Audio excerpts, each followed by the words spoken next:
Now to first alert traffic and the start of major construction projects, potentially major headaches for commuters. You're looking at a video from Chopper 2 a short time ago where crews are also blocking off lanes on the Kennedy Expressway. For the next 3 years, crews are working to replace concrete and rehab lanes for 7.5 miles from the Edens Junction to Ohio Streets.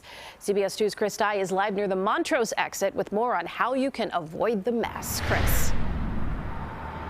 Erica, as the work kicks off, as Chopper 2 just it has, the hunt for alternate routes kicks into high gear. If you're one of the more than 250,000 Chicagoans that take this stretch of highway every day, you may be asking yourself the question, how do you play the game that is Chicago traffic when 2 inbound lanes of the Kennedy are taken off the game board every day? Well, listen up. The next time Chicago will see a construction-free Kennedy like we saw here today, we'll have had 2 new Olympic Games and a presidential election under our belt. Under the knife first in this 3-year project, the inbound lanes. More specifically, the 2 left local lanes through July. When those are complete, the 2 right local lanes will get coned off and reconstructed. That will take the first year. The second year of the project will be reconstructing the express lanes, which will switch to permanently inbound, by the way, during the inbound construction phase. The third year will be the outbound Kennedy's turn.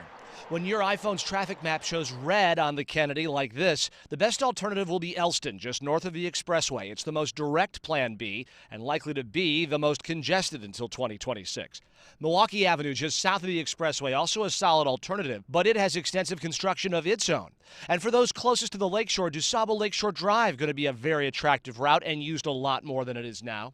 And if you can swing it, remember the Kennedy is split in half by the CTA Blue Line. So if you've stared at trains moving faster than your car for years and you've never rode the rails, this might be the push you need. The CTA tells us there are no plans to add more cars, but additional service changes are in the works in coming weeks to increase Blue Line capacity.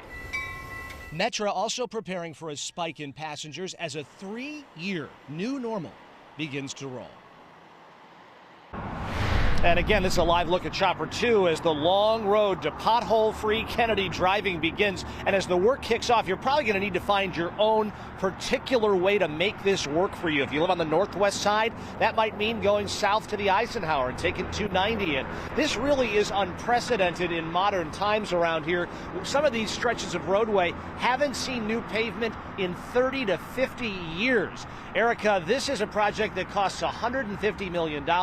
36 bridges getting resurfaced throughout all of it. Again, we're going to try to walk through this every day on our morning show tomorrow, though. You're going to want to watch to see how this is playing out and, of course, pack a little extra time. For now, though, live over the Kennedy in Montrose, Chris Tye, CBS 2 News. All right, Chris, thank you.